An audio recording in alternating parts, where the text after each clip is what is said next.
오늘은 첫 번째 신학이란 무엇인가라는 제목을 가지고 함께 나누겠습니다. 인간의 존재와 삶을 대상으로 연구하는 것을 인문학이라고 합니다. 그리고 그런 인간들이 모여서 사회활동을 하는데 그 사회 속에서 일어나는 현상을 연구하는 것을 사회학이라고 그러죠. 그리고 그런 인간의 사회 현상을 시대의 흐름 따라 연구한 것을 역사학이라고 그럽니다. 그리고 그 역사 속에서 인간의 지식들이 축적이 되는데 그 축적된 인간의 지식들로 자연의 질서와 법칙을 연구하는 것을 자연과학이라고 합니다. 이 밖에도 천문학, 심리학 이런 내용들이 많이 있죠. 이처럼 세상에는 많은 학문들이 존재합니다. 서로의 내용이 다르지만 공통적인 게 하나가 있습니다. 이들 모두는 한 가지 연구 대상을 가지고 있다라는 것입니다. 그렇다면 여러분, 신학은 무엇을 대상으로 연구를 하는 학문일까요? 말 그대로 신학, 신을 연구하는 학문 이렇게 설명할 수가 있겠죠. 이 신학을 영어로는 theology라고 하는데 그리스에서 유래가 되었습니다. 데오하고 로기아, 신을 뜻하는 데오스와 말을 뜻하는 노기아, 이게 합성어가 theology로 갔는데 말을 합쳐보면 어떤 의미죠? 신에 대한 이야기, 신에 대한 담론. 그러니까 신학은 하나님에 대한 이야기이고 하나님을 연구하고 배우는 학문이라는 그런 의미가 있습니다. 그런데 우리가 하나님을 배운다고 할 때 무엇을 통해서 배우는가? 바로 성서겠죠. 성서가 신학의 출발점이라고 말할 수가 있습니다. 특별히 우리 칼바르트, 우리 신학에서 굉장히 유명하신 분인데요. 이분이 신학을 이렇게 정의를 내렸습니다. 이 단어 자체가 유명한 말인데 데이오스 딕시트, 하나님이 말씀하셨다. 신학의 출발점, 하나님을 알고 하나님을 배우는 그 출발점이 이 신학이라는 것입니다. 하나님께서 말씀으로 천지를 창조하셨고 인간에게 당신의 말씀으로 건네셨습니다.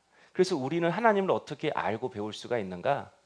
바로 성서를 통해서 하나님을 알고 배울 수가 있다라는 것입니다.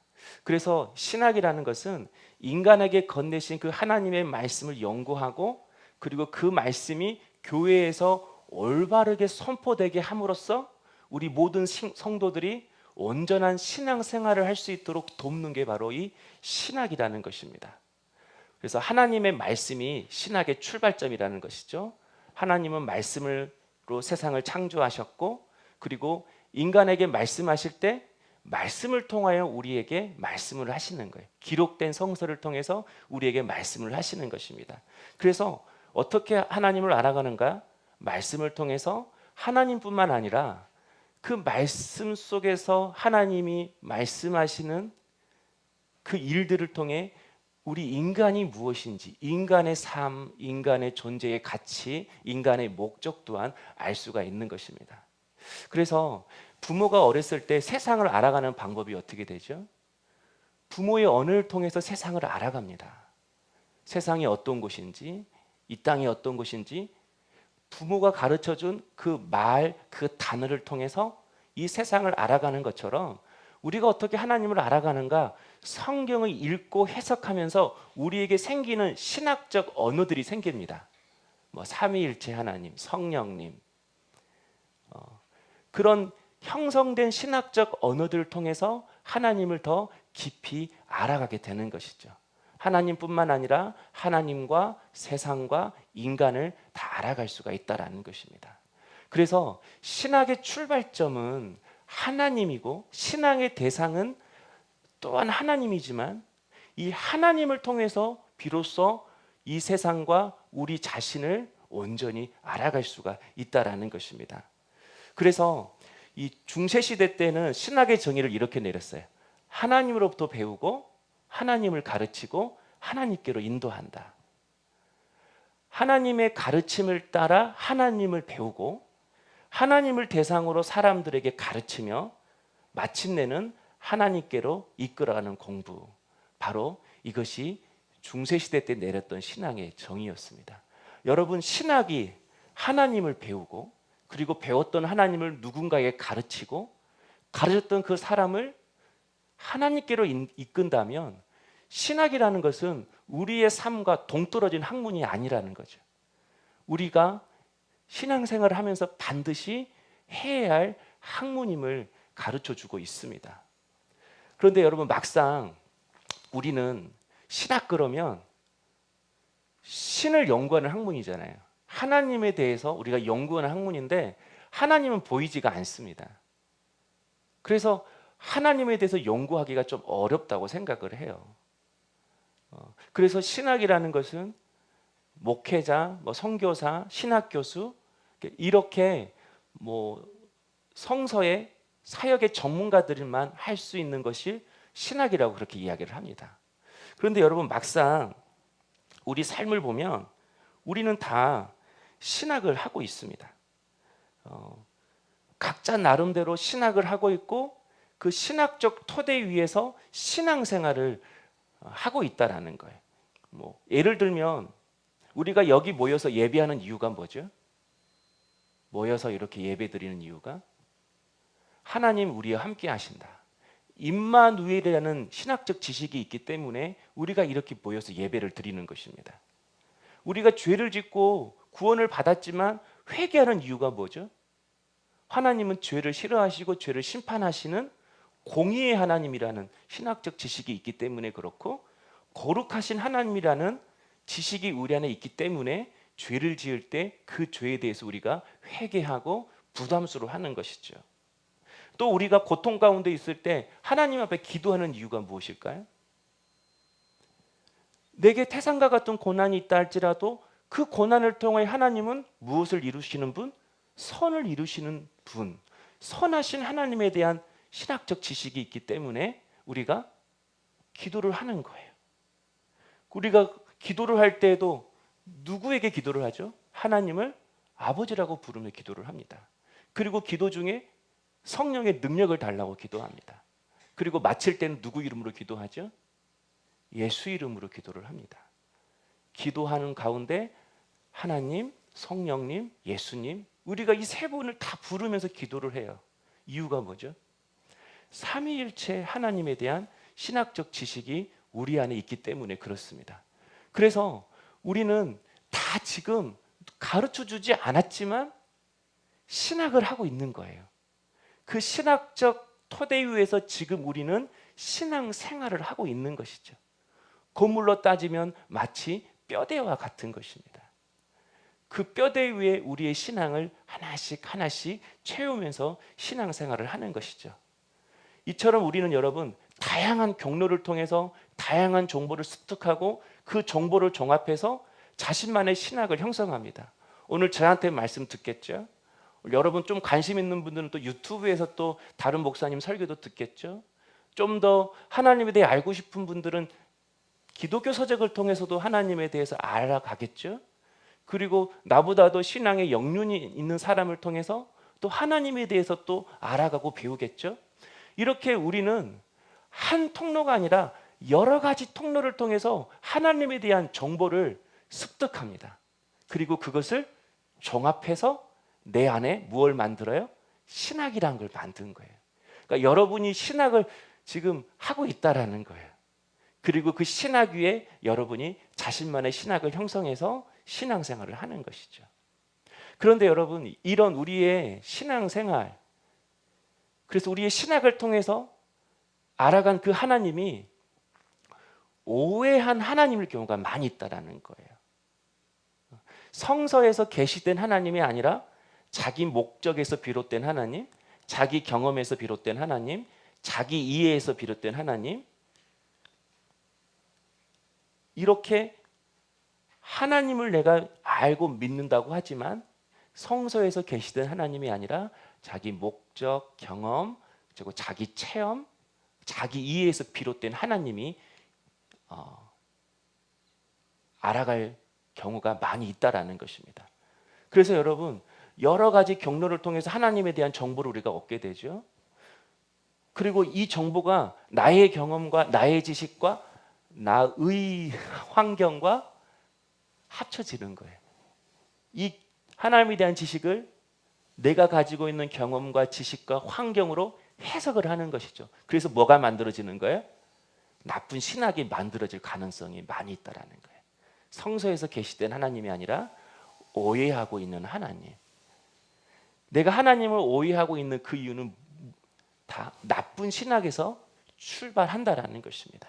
그래서 때로는 우리의 신앙이 비미신적이고 비인격적이고 배타적이고 독선적이고 개인적이고 이기적이고 기복적으로 흐를 가능성이 굉장히 많이 있다라는 것입니다.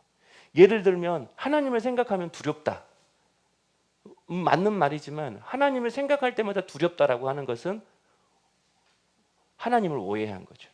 대부분 어떤 분이 일어나면 엄격한 가부장적 그런 가정에서 자라난 분, 그런 아버지 밑에서 자라는 아이들이 하나님을 대할 때 항상 두렵게 생각하는 경우가 많이 있습니다. 이건 성서에 계시된 하나님이 아니죠. 무신론자를 만나보니 더 착한 사람이었다. 많죠. 예. 그러니까 이 사람 생각에는 어떤 그 기저가 깔려 있냐면 하나님은 착하고 선한 사람을 구원하신다 라는 그런 구원론에 대한 생각이 기저에 깔려 있습니다. 구원론에 대한 잘못된 오해죠. 아무런 이유 없이 고통 겪는 신자를 보았다. 저 사람은 아무 이유 없이 고통을 받아 너무 힘들겠다. 성경에 보면 누가 그런 사람이 있죠? 우리가 생각하기에 욥이 그런 사람이었잖아요. 그런데 고통에는 우리가 알 수 없는 하나님의 크신 뜻이 있어요. 욥이 내가 왜 이렇게 고통을 당하냐고 하나님께 물어볼 때 하나님이 뭐라고 말씀하죠? 너 하늘에 있는 눈 곡간을 보았냐? 이걸 물어봐요. 그러니까 하나님의 이 섭리를 다 헤아릴 수 없다라는 거예요. 그러니까 이유 없이 고통 겪는 신자를 보았을 때 하나님이 너무한다 이런 생각이 들 경우에는 하나님의 주권과 섭리에 대한 잘못된 이해가 그 생각 바탕에 깔려 있는 것이죠. 또 하나님에 대한 오해 중에 하나가 하나님께 감동을 주어야만 응답을 받을 수 있다. 물론 맞는 말이죠. 하나님께 감동을 주면 하나님 기뻐하시잖아요. 그런데 여러분, 이 하나님께 감동을 주어야만 응답을 받을 수 있다라는 이 생각에는 하나님 성품에 대한 오해가 있습니다. 예를 들면 사무엘상에 보면 사울이 블레셋과 전쟁을 하게 됩니다. 그런데 처음에는 사울이 블레셋과의 전쟁에서 선뜻 나서지 못했어요. 그런데 요나단이 자기 부하를 이끌고 전쟁을 일으킵니다. 그리고 그 전쟁의 승기가 이스라엘이 잡게 되었습니다. 그때 사울이 블레셋과의 전쟁을 할 때 어떤 명령을 내렸냐면 금식을 선포했어요. 오늘 블레셋을 이기기까지는 물도 음식도 먹어서는 안 된다. 기억나시죠? 그런데 누가 그 명령을 어겼죠? 자신의 아들 요나단이 어겼어요. 그러니까 사울이 그 아들 요나단도 죽이려고 했어요. 아들까지 죽이려고 했어요. 하나님께 금식하지 않았다고. 누가 연상이 되냐면 아브라함이 좀 연상되지 않아요? 아브라함도 자기 아들을 바치려고 했잖아요. 사울의 모습을 보면 굉장히 신앙적인 사람인 것 같아요. 정말 철저하게 하나님을 신뢰하는 사람처럼 보여요. 오늘 이 일을 마치기 전까지, 승리하기 전까지 우리가 금식하면서 일을 하자. 그런데 여러분, 신앙은 절대 비상식적인 게 아니에요. 하루 종일 블레셋과 싸웠고 이후에도 쫓아가서 블레셋을 추격해서 그들을 물리치려면 뭐가 필요한 거죠? 에너지가 필요한 거죠. 그 군사들은 전쟁하려면 뭘 해야 돼요? 먹어야 되는 거예요. 그런데 먹지 말라고 한 거죠. 그리고 자기 아들까지 죽이려고 했어요. 이유가 무엇일까요? 이 금식을 통해서 확신을 얻으려고 한 거예요. 자기 확신. 내가 금식을 하면 하나님이 감동하고 이 전쟁을 승리하겠지. 그러니까 하나님이 은혜를 통하여 주시는 확신이 아니라 하나님과의 신뢰 속에서 내 안에 맺어지는 신뢰라는 열매가 아니라 이 감동을 통해서 내 안에 확신을 얻으려고 하는 것이죠. 의외로 이렇게 신앙생활 하신 분이 많이 있습니다. 뭐 금식 기도가 나쁘다는 게 아니에요. 신앙의 행위가 나쁘다는 게 아니에요. 그런 우리의 신앙의 행위 속에서 어떤 나의 감동적인 행동을 통하여 하나님을 감동시키려고 할 때가 있어요. 여러분, 신앙은 열정이기도 하지만 그 전에 더 중요한 것이 있습니다. 신앙은 하나님과의 사귐입니다. 신앙은 하나님을 신뢰하는 것입니다.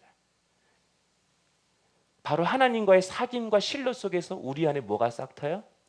구원에 대한 확신이 싹트는 것이죠. 구원의 근거가 나에게 있는 게 아니에요. 승리의 근거가 나에게 있는 게 아니에요. 막 몸부림치고 예수고 해도 이 승리의 확신은 내게 그런 몸부림 때문에 생기는 게 아니에요. 하나님이 우리에게 당신의 은혜를 주실 때 하나님과의 교제 속에서 우리 안에 신뢰라는 그 열매가 싹트게 되는 것이죠. 그래서 하나님의 성품에 대한 오해가 우리 안에 있다라는 것입니다. 제가 이렇게 예를 들어 이 밖에도 많이 있지만 설명한 하나님은 성경에서 계시된 하나님이 아닙니다.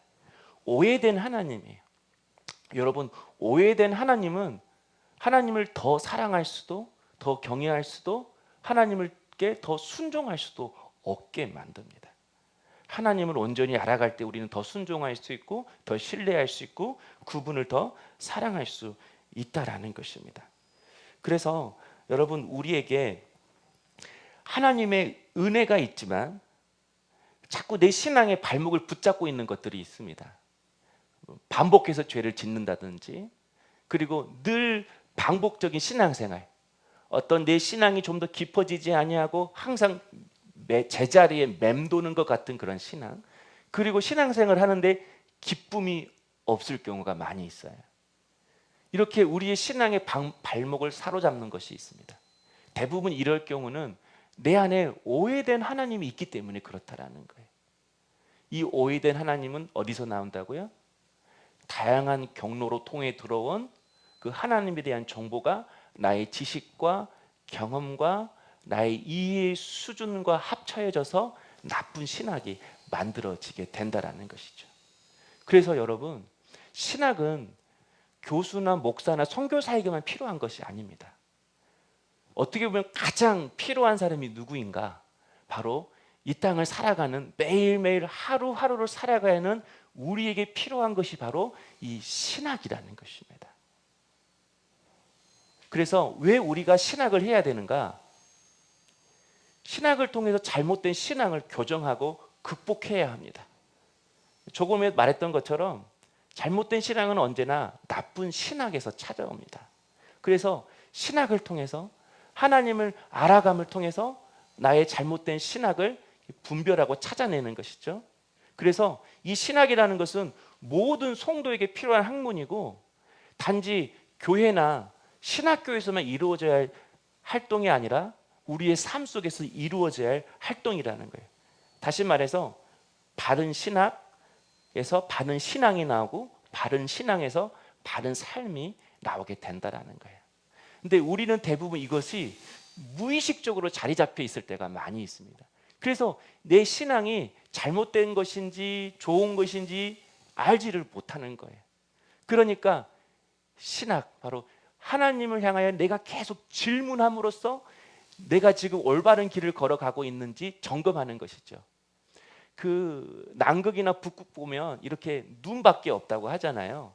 근데 자기가 생각하기에 나는 앞을 향하여 계속 간다라고 이렇게 하면서 앞을 가는데, 결국 시간이 지나서 보면 한 자리를 중심으로 뱅뱅 도는 그런 현상이 있다고 합니다. 그래서 하얀 눈밭에 내가 앞길을 걸어가려면, 정확하게 정방향을 걸어가려면 걸어가면서 자꾸 뒤를 되돌아봐야 된다는 거예요. 자꾸 돌아온 길을 확인하고, 돌아온 길을 확인해야만이 돌지 않고 정방을 향하여 앞길을 걸어갈 수 있다는 거예요. 우리도 우리의 신앙에 대해서, 내 신앙생활에 대해서 자꾸 뒤돌아보면서 점검을 해야 됩니다. 점검하지 않으면 계속 우리의 신앙의 발목이 잡히듯 제자리로 맴돌게 되어 있어요. 이 신앙을 점검하는 게 뭐라고요? 바로 신학이라는 것입니다. 질문을 통해서 하나님을 배우고 알아가는 것이죠. 하나님의 가르침을 따라 하나님으로부터 배우고, 하나님을 대상으로 삼아 그 하나님을 가르치고, 마침내는 그 사람을 하나님께로 인도하는 그런 신학이 우리에게 필요한다는 거예요. 두 번째로 신학이 필요한 이유는 신학을 통해서 성숙한 신앙생활이 가능합니다. 여러분, 훈련되지 않은 의사 여러분 믿을 수 있겠습니까? 생명을 다루는 의사가 훈련되지 않았다면 이 의사는 믿을 수가 없죠. 자기의 몸을 맡길 수 없잖아요. 우리는 이거 상식적으로 알잖아요. 마찬가지입니다. 신학을 하지 않는 성도는 자신의 영혼뿐만 아니라 내 주변에 있는 사람들의 영혼까지도 위태롭게 할 수 있는 그런 위험성이 있는 성도입니다. 의사가 되기 위해서는 정말 오랜 세월 동안 공부를 해야만이 그나마 사람의 생명을 다룰 수 있듯이 우리 성도는 영혼을 다루는 사람들이잖아요. 목사만 영혼을 다루는 것이 아니라 우리 모두는 영혼을 다루는 사람들입니다. 여러분은 여러분의 가정에서 자녀들의 영혼을 다루잖아요. 배우자의 영혼을 다루잖아요. 그래서 여러분, 우리가 하나님을 배우고 알아가면 알아갈수록 우리가 조금 더 나은 신앙생활을 할 수 있다는 거예요. 그래서 말했던 것처럼 질문하는 신학이 필요합니다. 하나님 앞에 자꾸 질문하는 것이죠. 이렇게 하나님을 알아갈 때 우리는 하나님을 더 신뢰할 수 있고 더 순종할 수 있고 그리고 하나님을 영화롭게 할 수도 있는 것입니다. 그리고 하나님을 알면 하나님이 기뻐하시는 것이 무엇인지, 하나님이 원하시는 것이 무엇인지 우리가 알 수가 있기 때문에 더 나은 선택을 할 수가 있는 것입니다. 그래서 여러분, 신앙이 깊어지면 깊어질수록 선택이 달라져요. 세상에서 어떻게 살아야 할지 삶에 대한 선택이 달라지고 어떤 길을 걸어가야 할지 선택이 달라지고 무엇을 사야 할지 그 선택이 달라지고 돈을 어떻게 써야 될지 시간을 어떻게 써야 될지 그 선택이 달라지는 거예요. 그래서 세상 사람들이 그리스도인, 특별히 성숙한 그리스도인의 삶을 볼 때에 그들의 시간 쓰는 것, 그들의 돈 쓰는 것을 보고 뭐라고 이야기해요? 어리석다고 이야기를 하는 거죠. 그러나 우리는 왜 그렇게 시간을 써야 되고 왜 그렇게 돈을 써야 되고 왜 그렇게 나의 에너지를 써야 되는 그 이유를 무엇을 통해 알아요? 말씀을 통해 계시된 그 하나님의 성품과 그 하나님의 뜻과 그 하나님의 마음을 알기 때문에 우리가 그렇게 선택을 하고 살아갈 수가 있는 것입니다. 그래서 신학은 어느 특별한 사람이 하는 게 아닙니다. 우리 성도님들이 삶 속에서 매일매일 해야 되는 일인 것입니다. 그래서 이 수요일에 이 질문하는 이 신학 이 책이 좀 제가 볼 때는 굉장히 좀 잘 쓰여진 것 같아요. 이렇게 학적인 내용도 있겠지만 우리 평신도들도 우리 성도들도 어떻게 하나님께 질문하며 신앙생활을 해야 되는지 굉장히 은혜스럽게 지적이면서도 은혜스럽게 썼어요. 그러니까 이런 책 정말 오랜만에 만나는 것 같아요.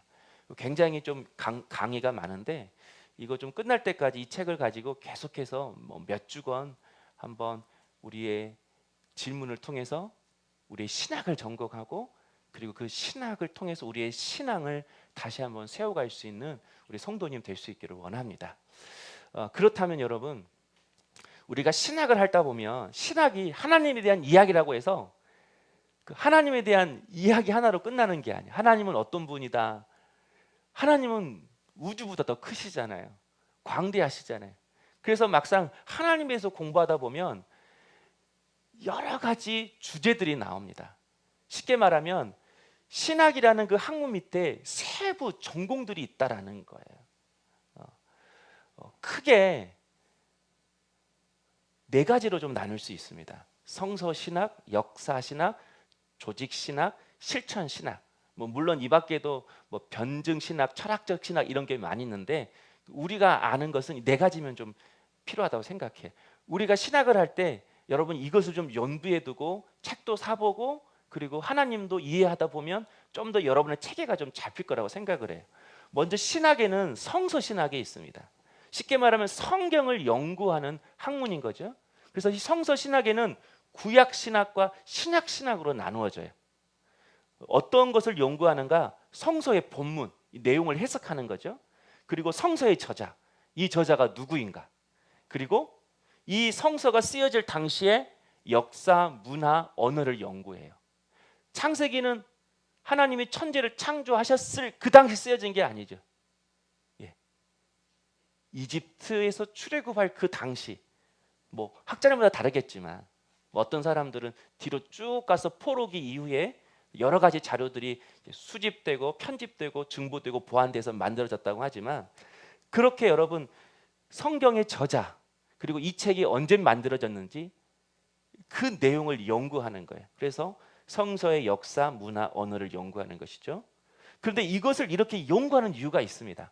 성서의 본문도 연구하고 성서의 저자가 학문적인 배경, 그의 집안 출신, 그가 가지고 있는 지식의 수준, 그리고 이 성서의 저자가 살았을 당시의 역사, 문화, 언어를 연구하는 그 이유 중에 하나가 이 성경 본문에 드러난 신학적 주제들을 연구하기 위해서 그래요.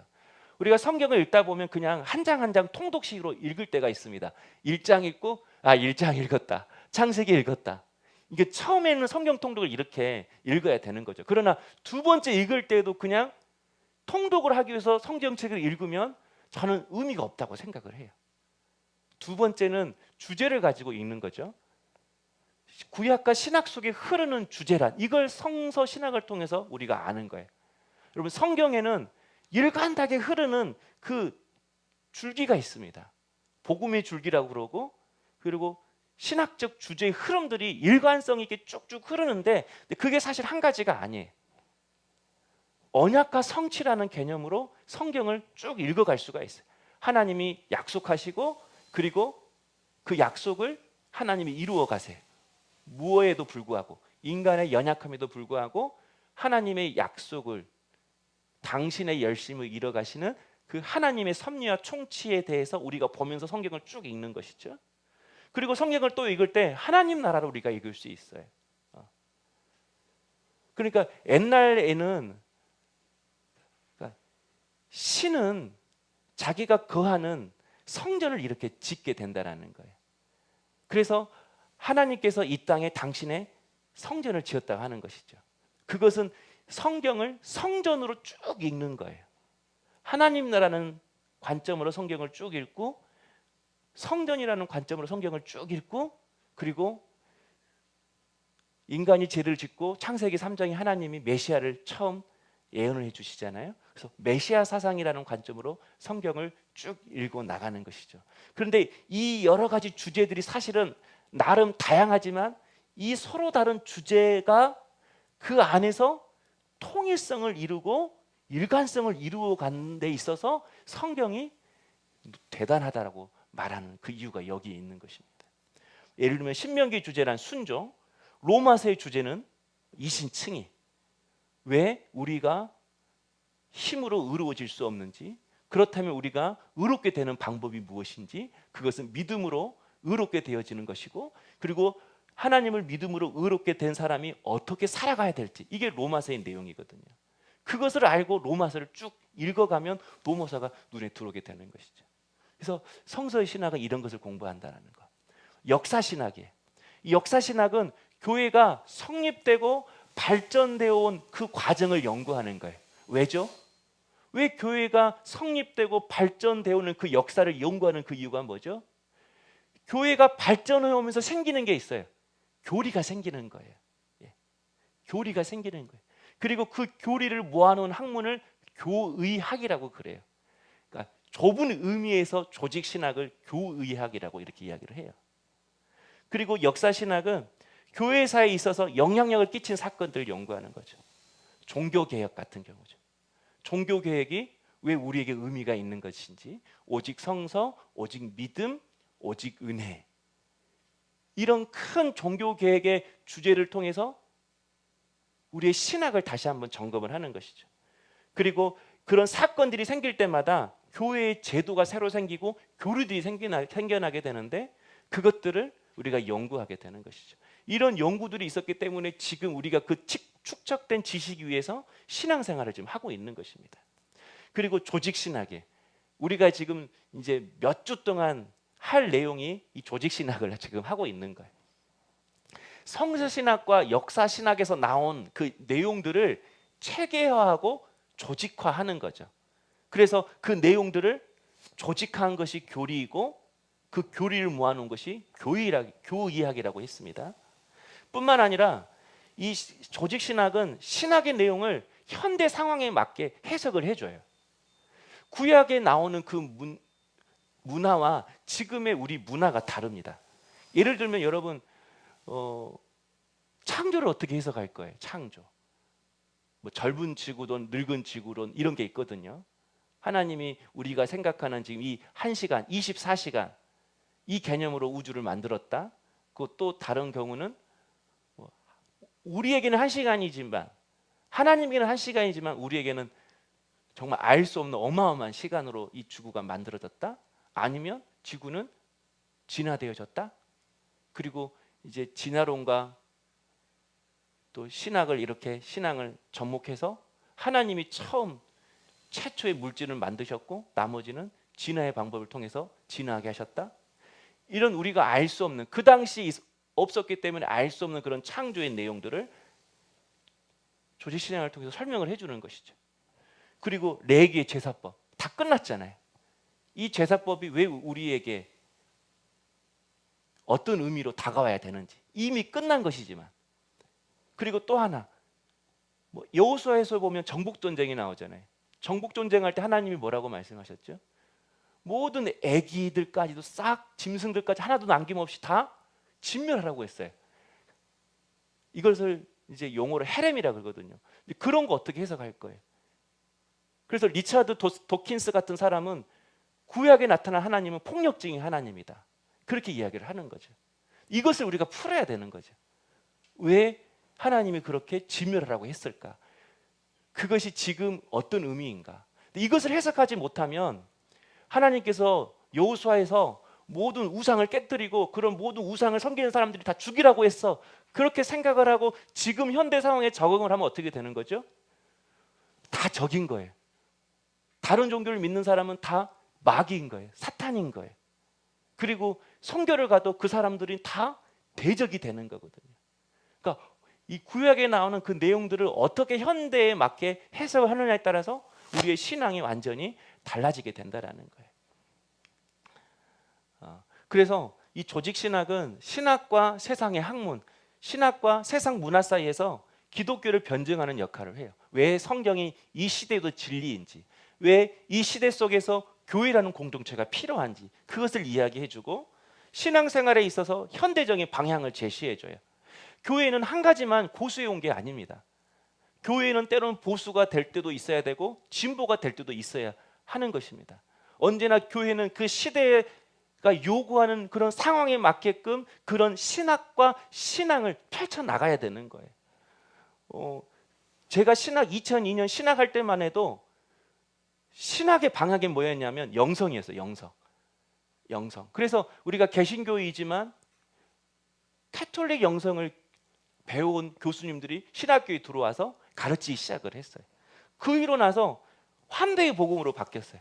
복음은 이제 환대를 해야 된다.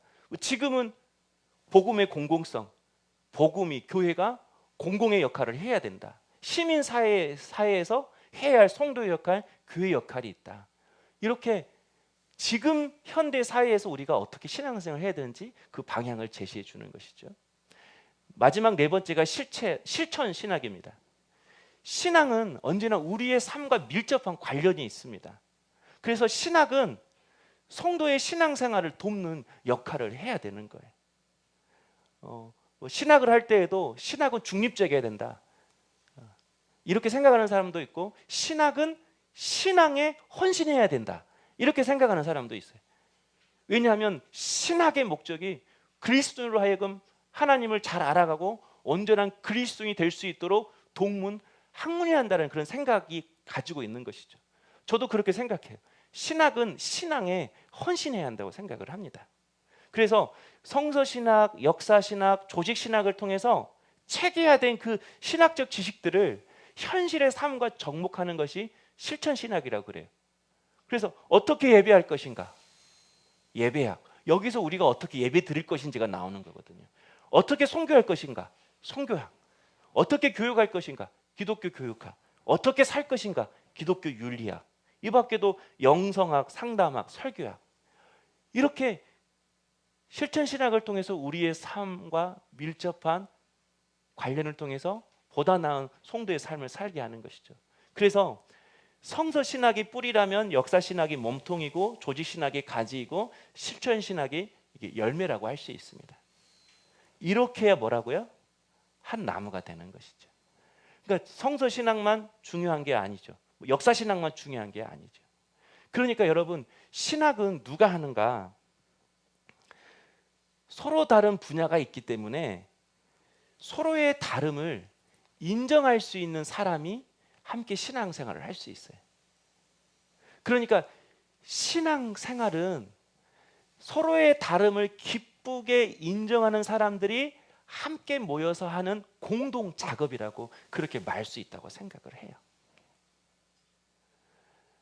그래서 여러분, 이런 신학이 여러 가지 종목으로 나누지만 그 안에 통일성과 일관성이 있기에 부분을 보면서도 전체를 볼 수 있는 안목이 필요하고 서로의 다름을 인정하며 함께 협력해야 되는 것입니다. 그래서 신앙은 공동 작업이다, 이렇게 말할 수가 있습니다.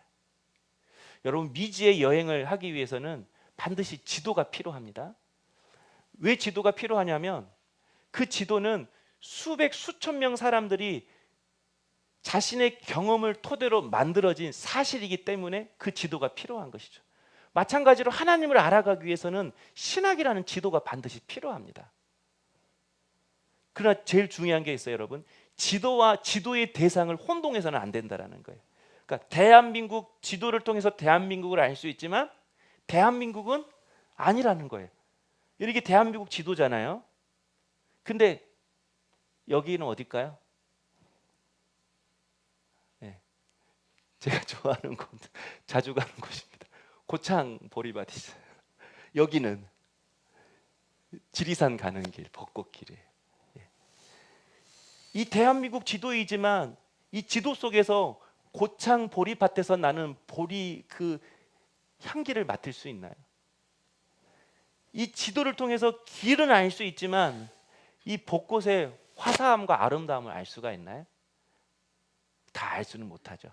마찬가지로 우리가 신학을 통해서 하나님을 알아갈 수 있지만 신학 자체가 하나님이 아니라는 거예요. 인간의 모든 질문을 대답해 줄 신학은 없다라는 거예요. 그래서 신학을 진리로 혼동하면 안 돼요. 그래서 여러분, 많은 신학자들도 보고 목회자들도 많이 보는데 신학을 하기 위해 신학을 하는 사람이 있어요. 신학 자체의 논리죠.